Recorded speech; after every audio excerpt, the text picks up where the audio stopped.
ceux qui voudraient comprendre la question berbère, en Algérie, un excellent ouvrage vient de paraître à Alger, Aide.Barzac, de Yacine Temlali, journaliste et chercheur, qui éclaire d'une manière nouvelle, une question ancienne qui déchire. Que serait l'Algérie sans la Kabylie? Si l'on veut aujourd'hui penser, repenser la Kabylie, loin des idéologies meurtrières, alors il faut absolument lire la genèse de la Kabylie. De Yacine Temlali qui, de journaliste, fait ici œuvre d'historien.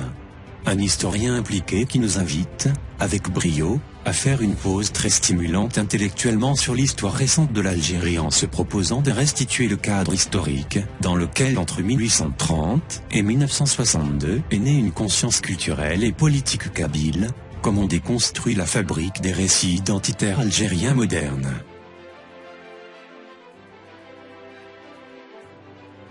Dans cette déconstruction, aucun de ces récits n'est épargné, qu'ils soient islamistes, arabistes ou berbéristes, car si en apparence ils s'opposent, ils partagent tous, écrit l'auteur, un véritable anachronisme qui fait appréhender l'histoire comme un éternel retour du passé, dans le présent, tous obsédés par la reproduction à l'infini de l'image des pieux ancêtres à la poigne toujours aussi coriace.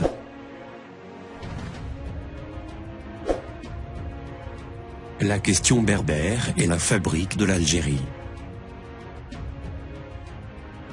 En se libérant de cette poigne coriace, Yacine Temlali nous embarque dans un voyage passionnant sur les pas de nos langues, sur les chemins de la construction d'identité, où l'on croise nos ancêtres forgeant notre histoire contemporaine dans un perpétuel mouvement. Prendre ces chemins d'histoire, c'est rencontrer des berbères qui, entre invasion arabe et colonisation française, ne semblent pas obsédés par leur langue, en tout cas moins que les Algériens d'aujourd'hui, c'est croiser des dynasties berbères recrutant allègrement des Arabes ilaliens pour aller tailler les têtes d'autres berbères, des tribus zénètes au moins autant nomades que des tribus arabes, des Arabes qui se berbérisent et des berbères qui s'arabisent, des luttes de territoire où des hommes et des femmes, même si l'on regrettera leur grande absence de cet ouvrage, brassent leur langue et pas seulement sous la contrainte, embrassent la même religion, l'islam. Et le voyage continue et il se fait géographie, nous faisant grimper jusque dans les montagnes de la Haute-Kabylie, redescendre dans les plaines qui les enserrent en Basse-Kabylie, puis pousser jusque dans les Aurès, la vallée du Mzab aux portes du Sahara, là où vivent des populations berbérophones issues de nos ancêtres les berbères, mais se distinguant les unes des autres tributaires de territoire, de leur richesse et de leurs âpretés, comme on s'adapte pour ne pas disparaître dans un univers hostile entre invasion arabe, empire ottoman et France coloniale.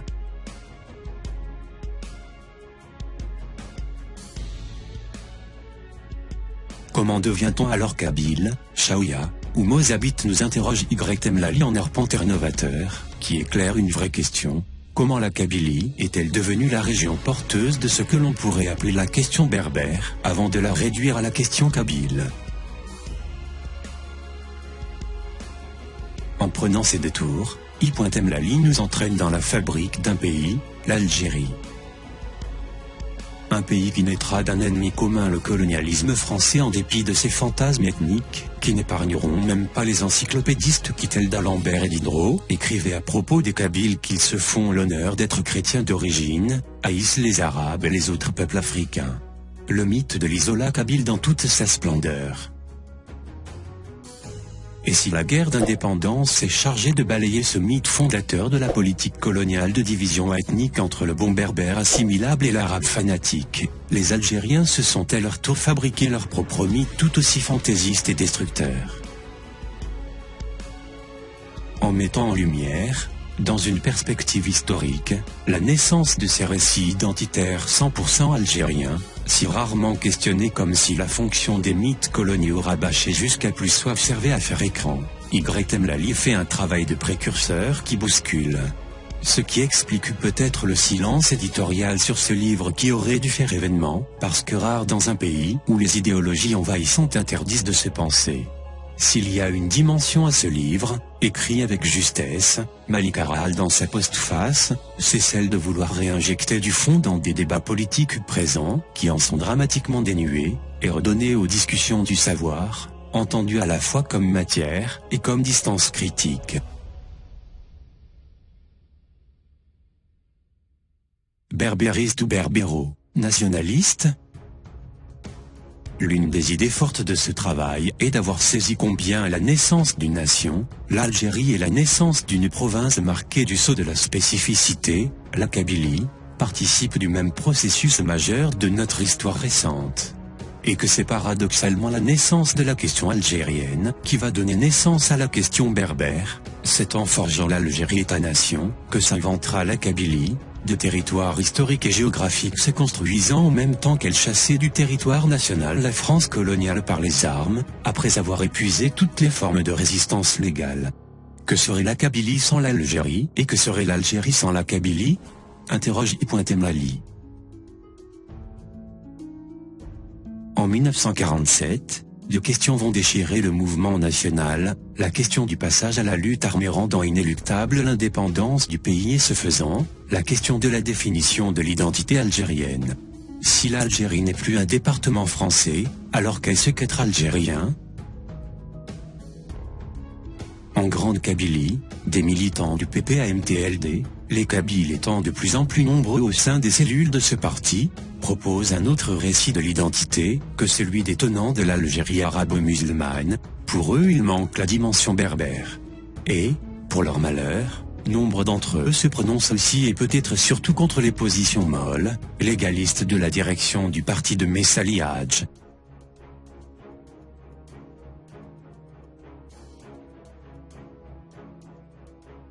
Pour cette direction, ils deviendront doublement coupables et plutôt que d'assumer les débats, ils seront jugés condamnés sous le vocable infamant pour ce que l'auteur appelle les berbéros nationalistes de berbéristes faisant le jeu du colonialisme. Quelle triste ironie de l'histoire, nous dit l'auteur. Accusés d'être berbéristes, ce qu'ils n'étaient pas, et de faire le jeu du colonialisme, en dépit de leur nationalisme irréprochable par leurs adversaires, ils rentreront dans l'histoire par la voie de ceux qui se posent aujourd'hui en héritiers de ce combat comme les fondateurs du berbérisme, transformant ainsi l'accusation des vainqueurs, infamante pour les vaincus, en vérité historique. Certains paieront de leur vie ces accusations, liquidées par les frères. Mais contrairement à ce qu'affirme la vulgate berbériste radicale, les frères bourreaux n'étaient pas que des Arabes, ils se recrutaient également parmi les Kabyles. Comme quoi les mythes sont parfois injustes à force de vouloir dessiner des identités à la serpe, s'inventant des martyrs, ils en oublient que les frontières du sang servent le plus souvent à circonscrire des territoires de pouvoir.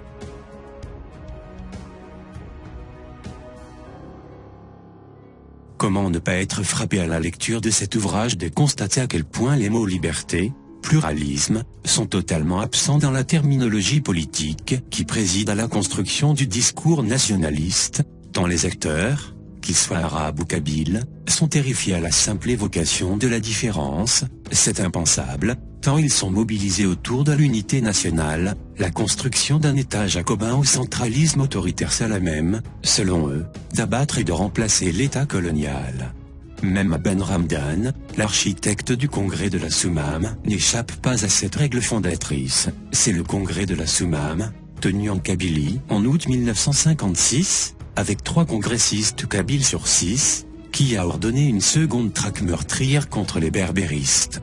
Un an plus tard en 1957, il sera à son tour assassiné par ses frères, arabes et kabyles dont Krim Belkacem, le premier des Kabyles à avoir pris le maquis, accusé à son tour d'être une menace au projet indépendantiste.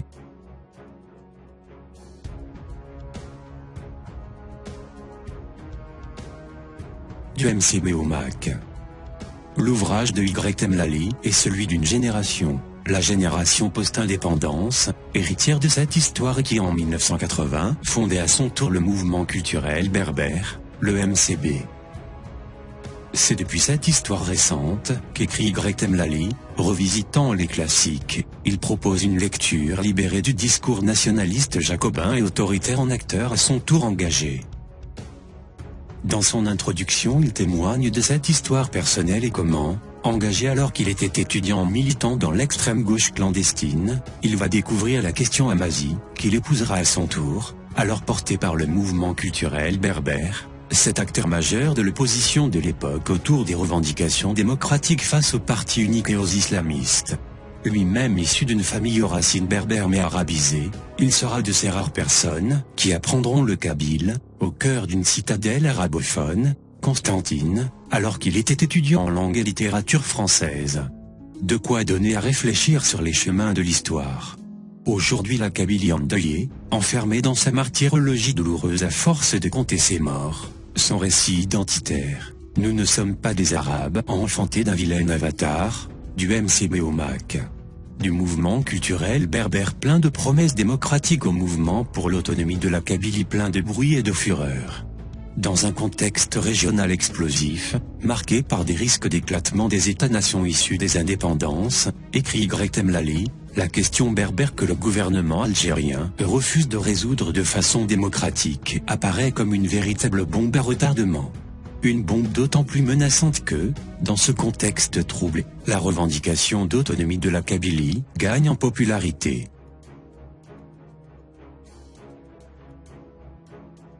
Aussi ne faut-il pas s'étonner si cet ouvrage se veut, ce qu'il est incontestablement, également un livre d'intervention politique.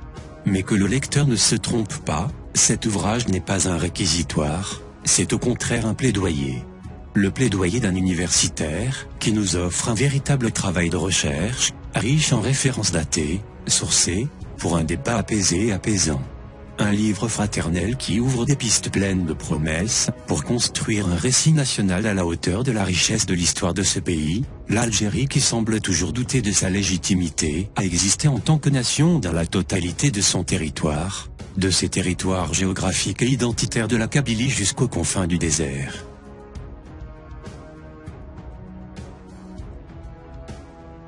Un récit national interdit par les idéologies clivantes et par un État jacobin autoritaire né de la guerre, dont il se nourrit et se sert.